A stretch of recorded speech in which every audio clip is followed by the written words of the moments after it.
and I'm going to be showing you some from the past. One of the things I've been involved with my fly tying career is setting up fly tying theaters and been involved with the many conclaves that fly fishing groups and clubs have over the country. And they really highlight tyers that you may not have ever met. And one of the best ones is one in Idaho, both the Western Idaho Expo and the Eastern Idaho Expo, which is in Idaho Falls. They've been doing these fly tying get-togethers for a long time. We're talking over 30 years. So I want to do some highlights from some that I filmed in 2009 and 2010. And you'll get a chance to meet some names you know, and maybe some names you didn't know. And one of the nice things about tying at these expos is all the excitement and sounds of people going around telling lots and lots of fly fishing stories. Most of them may be exaggerated. But one of the nice things about the theater is you get a chance to listen to the tyers talk about their experiences and answer questions. I think you're going to enjoy them. We're going to start this week with several. We'll try to give you the most information. And I know some of you are going to say, wow, you know, I don't know about the materials. Well, these are really uncut. So, you know, you do your best on figuring it out.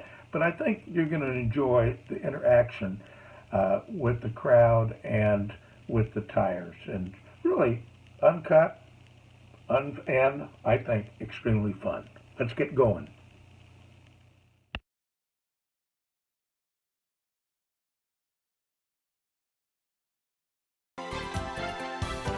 This next fly tyer is a Boise resident.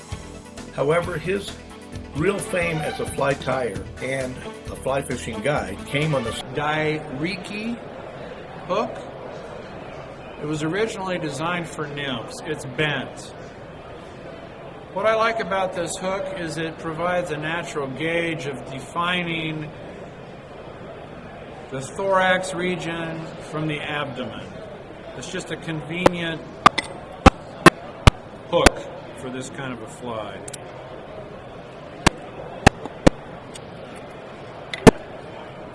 I'm going to be using light olive Pearsall's gossamer silk thread, which is a nice color for this. Find my tool here.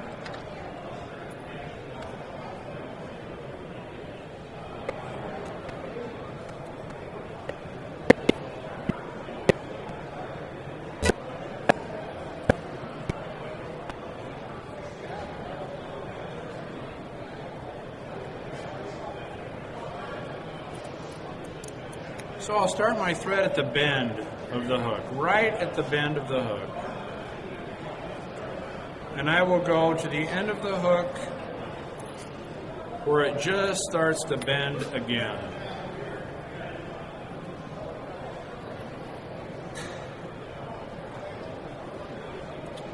Sallies are an interesting insect because they're important to trout as a dry fly when the females are depositing their eggs on the water again, when they're returning to the water to lay their eggs, and they flutter around. And they typically have a red egg sac or a red butt. So for me to make that, I'm going to take some red egg yarn, take a little bit of that, and you make an egg sac from this.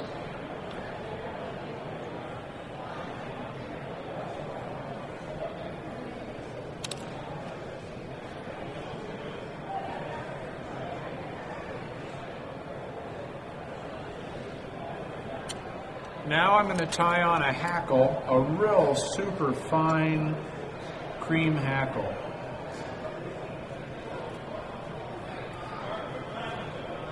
After I make a rib here, I'm going to make a rib. I'm going to fold this over and leave a tag of thread for a rib. That way it'll reinforce my hackle.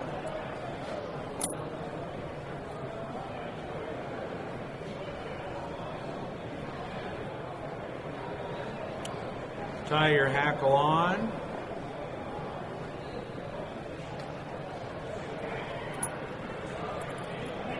Trim it.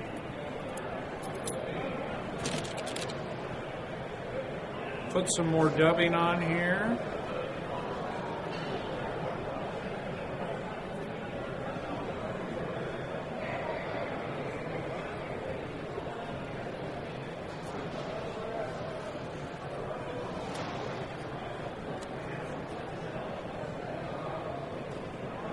And I'm only going to the bend of the hook, right?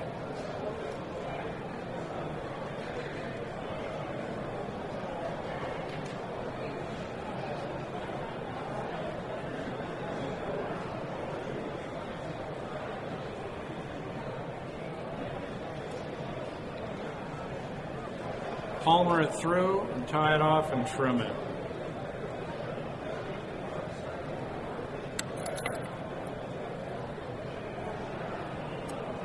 Then with this thread, I'm going to reinforce my hackle.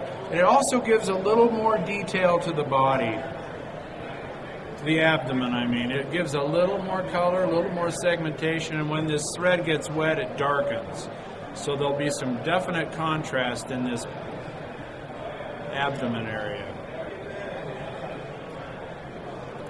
Then you tie it off.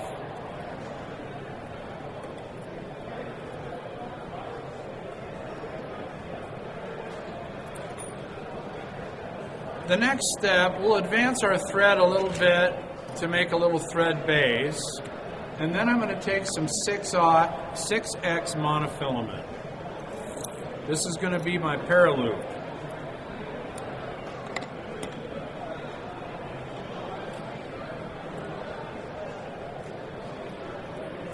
You fold it in half and you have a loop. You tie this on.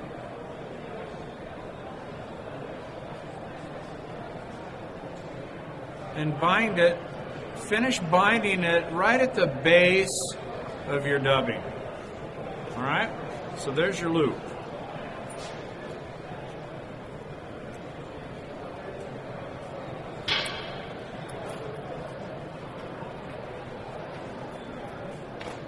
I want a fairly big wing, so I'm going to use a slightly oversized hackle. This is a 16 hook. This would be like a standard 14 dry fly hackle maybe. We're going to tie this on because what I'm going to do is I'm going to wind this around this monofilament like a parachute post.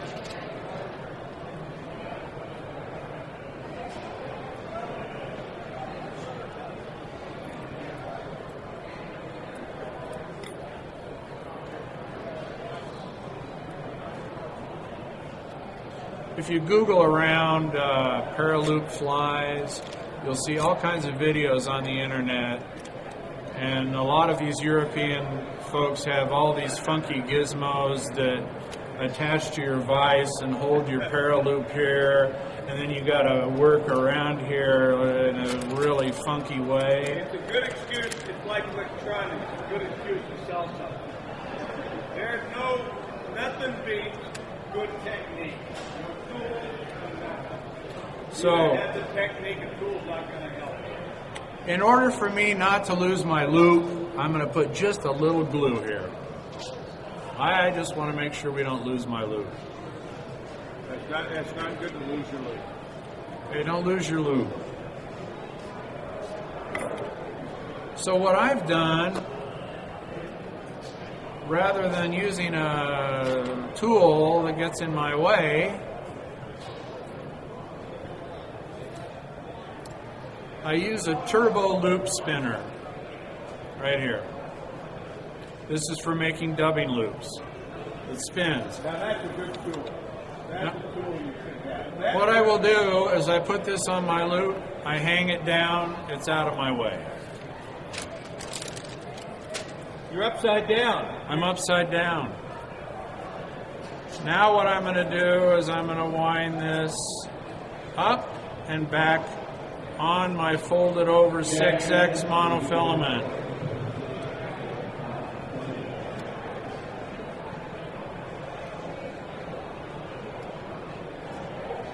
This is really a cool technique.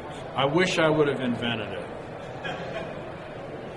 It's really good for mayflies.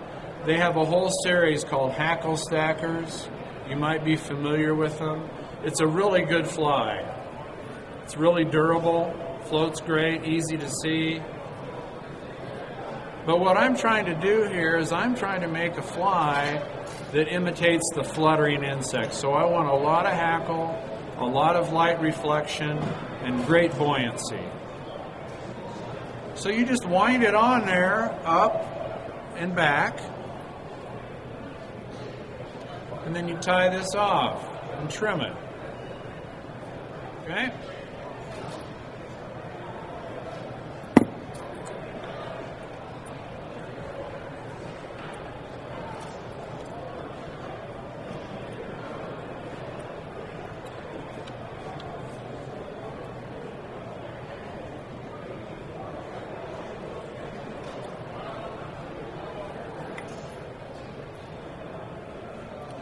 There's my Paraloop. See, there's my hackle.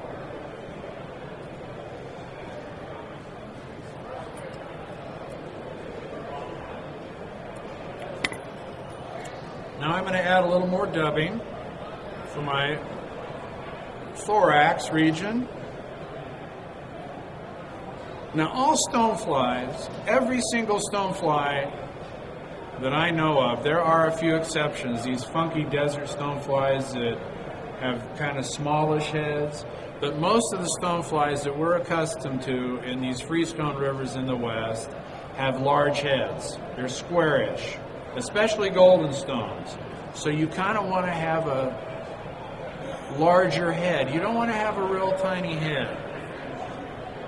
So I'm going to hold this loop down and I'm going to dub right to it.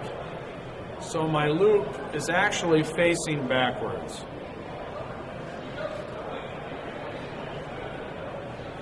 Now I'm going to fold it over.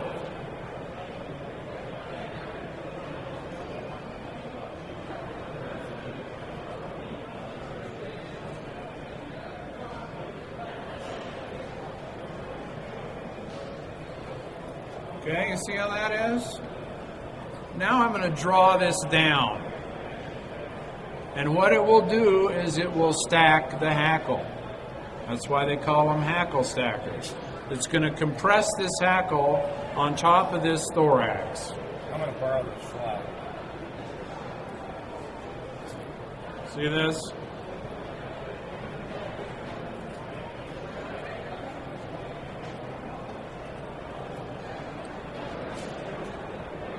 These are so cool. I wish I would have invented this system.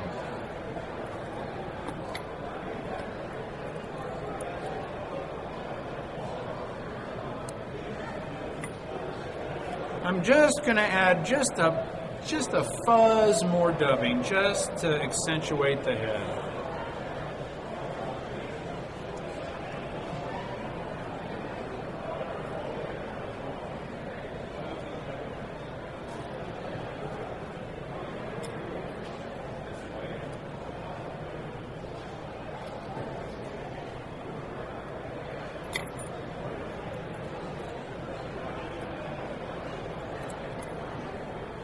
And that is a Paraloop yellow salad.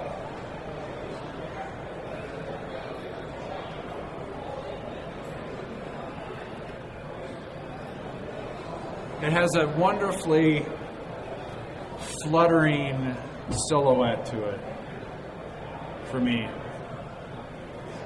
I have not even tried this fly, but I know it will work. All right. So that's a Paraloop.